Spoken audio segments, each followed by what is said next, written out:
Yo, it's 2023. How's everybody doing? Welcome back for another video. It's your boy D, and this is D's Daily DD coming back at you stronger than ever, right? First off, I'm not a financial advisor. This is not financial advice. Don't take it as that. Take it for educational and entertainment purposes only. I'm always here to bring you, the best info I can find, the facts, trying to dig through the information, right? The research, the facts, and try to present what is true, in my opinion, right? Just don't take it as financial advice. You always have to do your own DD, do your own research, invest your own money, right? Make your own decisions. But yeah, guys, I've been, kicking back, just watching all the YouTubers. A lot of these YouTubers are falling off, right? Just calling it quits, deciding to move on to something else or whatever. And good luck to them. I think it's better personally I think it's better, less competition, right? Can bring more subscribers to my channel too.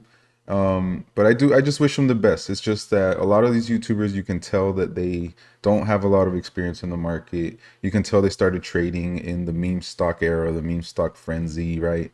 And personally, I started trading in October 2017. So when this whole meme thing popped up, I already had a few years, not much, right? I mean, it's not a long time of investing and experience, but it's better than nothing, right? So I've learned a lot along the way. You know, Before the whole meme stock era, though, I will say that I didn't know that the market was so corrupt. I didn't know it was so manipulated. I didn't know so much, and I didn't know a lot about the mechanics and where the orders go and all that. And so that's where, that's thankful to I'm thankful to AMC in that aspect, that I have been able to learn a lot, right? In GameStop and Bed Bath and Beyond and everything that has gone on the past couple years. And I do wish them good luck, but you can't just figure out the markets in one week, 1 year. You have to, the more experience you have, the better. And it all comes down to your mindset as well, right? That's what I'm gonna always do on this channel. I'm always going to try to bring you the most positive mindset, the education that it takes to move ahead and to learn from your mistakes and whatnot. So that's going to be the goal. Again, I'm going to continue doing my thing. I never started this channel just to make it about AMC. I wanted to make it broader than that. That's why I in my under my title I have education, stocks, wealth building. And now I'm kind of figuring out like how I can branch out, focusing on the education, focusing on stocks, focusing on wealth, building wealth over time.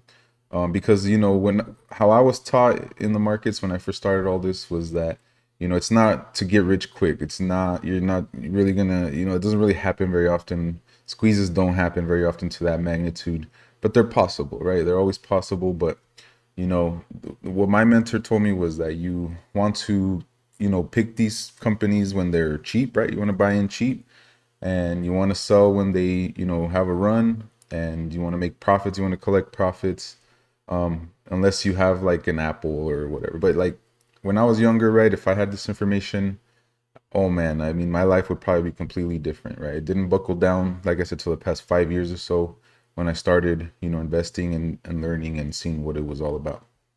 But I still think the best way to make money is to, right, this is not financial advice, but this is what I'm going to do here, is that I'm going to continue to buy, right?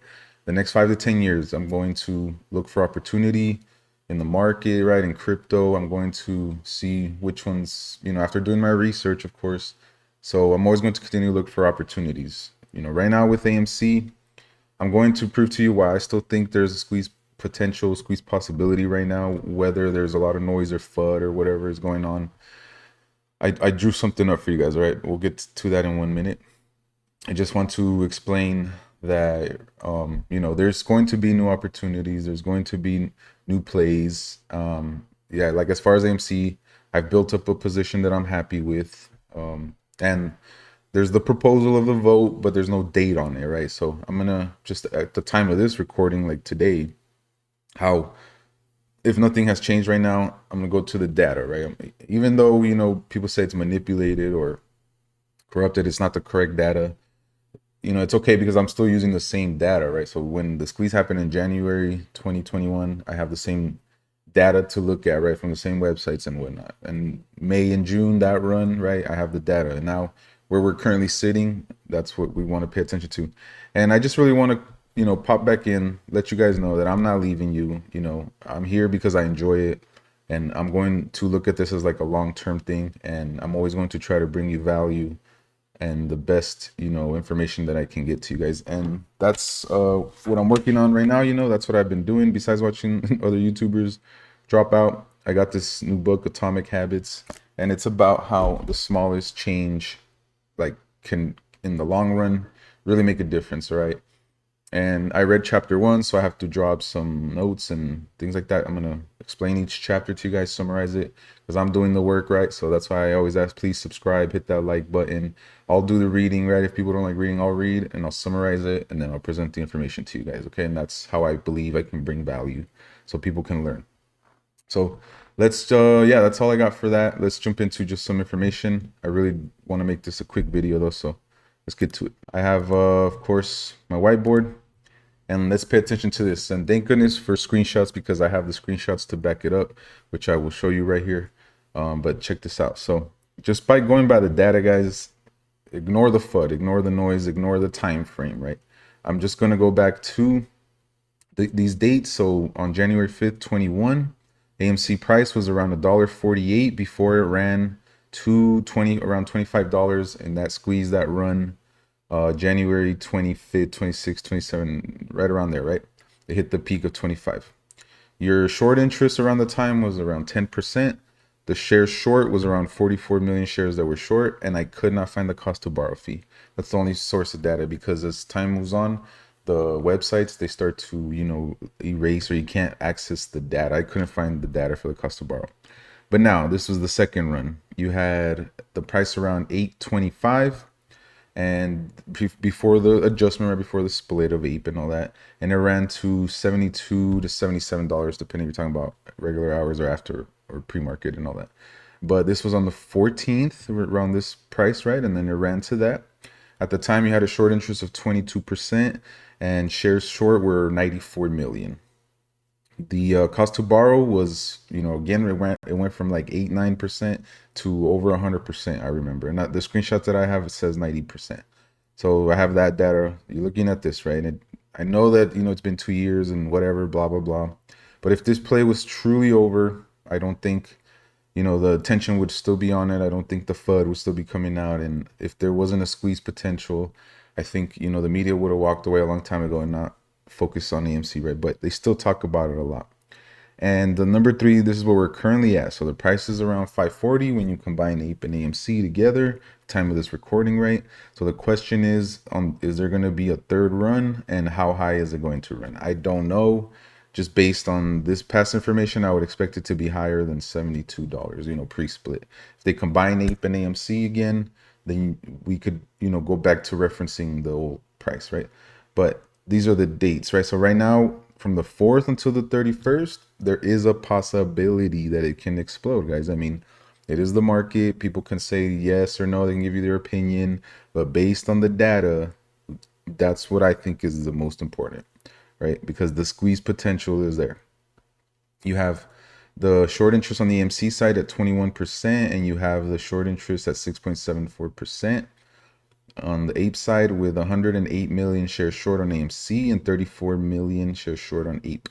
So just trying to put that, into your eyes, and so you can see the comparison, like how this went from $1.48 to 25 with only 44 million shares. This went from $8.25 to $70 around there with 94 million shares short. Now we are over, right? If you combine both, I think it's around 142 million shares short. So the cost to borrow fee, I could not find it there. The similarities again, and whether you like Adam Aron or not, he was still the CEO. There were still things going on, and right now the cost to borrow fee is at 80% to 120%, depending on where you look, and it's down from 138% a couple of days ago on the 2nd, right? 138% is the highest I saw on this one website. On Ortex, it was close to 300%. Okay, so these numbers is what I'm basing this on, that the potential is still there. And even though all this shit, right, has happened the past 2 years, this is what's important to me, right? You have to always make your own decision, but what I'm paying attention to is this right here. And there's still no date for the vote. We don't have that information. I haven't seen it yet. It's just a proposal, right? But things can happen up until they announce the proposal. And if it's based on, squeeze and timing and cycles, then we can definitely see a run before the proposal is even official, right? So ignore the FUD, ignore the noise. Squeeze is still on the table. Patience. We are in a bear market. So that's why you see all these YouTubers leaving, because they are leaving us in the good, in the bad times, right? So they were wanted to be here for the good times, and they don't want to be here for the bad times. I'm not gonna do that to you guys, right? I'm gonna stick it out because like I said, I'm gonna continue to look for opportunities, and I am a buyer for the next 5 or 10 years, right?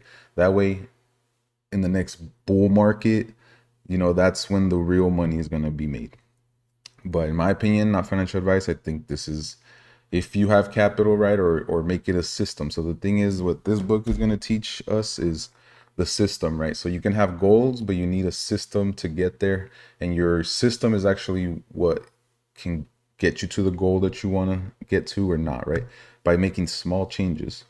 So 1 year FTD's possibility. I did hear a rumor, a thing that, it's possible that the furthest they can go is a year if they haven't done those failed to delivers, right? If they haven't delivered them. So from the day they were created. So right now, right, it's gonna be the 2 year anniversary. Let's see what happens. A run is possible from now until 1/31/23, in my opinion, right? So I wanted to show you that. I'll show you guys the screenshots. I'm gonna put them up too, but thank goodness for screenshots. Here's the proof of the 12th, right? There was short interest of 22%. This is 2021, May 12th, 2021, with 92 million shares short, right? So I have that one, and I have this one too, that shows you the historical data on Ortex.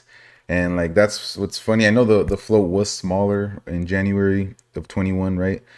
Before they issued the other extra shares, but there was only 44 million shares short.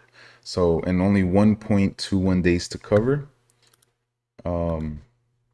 And that's where you see that right now the days to cover is almost 5 days to cover. So in my eyes, guys, the squeeze potential is right there. So just to wrap this video up, guys, like I said, I'm not abandoning you. I'm not leaving you. I want to continue to push and grow the channel and teach people and be here for retail investors, right? And a source where they can come learn. So that's what we're looking at. Right now, the bear market, I think, will continue. If we don't squeeze right now, it's going to be a while, right, for AMC. But I'm willing to continue to hold for now, right? Based on the information I have, I'm continuing to hold my shares. But I'm going to, of course, continue to look into. I want to continue accumulating Lucid, Dutch Bros, different Verizon. We're going to continue to look into, dividends and how we can multiply money over time, right? That's going to be my goal, right? And I'm going to continue to share that with y'all. So just wanted to check back in, guys, and say what's up. So hope you're having a great day. Understand the shorts are still in a hole. If we can get any sort of upward movement to break that, right, to put them under pressure, that's what it's going to take, and that's what can cause a squeeze. All right, but we're chilling right now. We're patient because the bear market is not over. Jerome Powell, is still going to be hawkish. He's going to continue to raise rates. So as long as that continues, in my opinion, the bear market will continue. We will not see a bull market until inflation starts to come down and the Fed starts to, reverse the rates. So that's what I got for you guys. Thanks for coming by. Hope to catch you in the next one.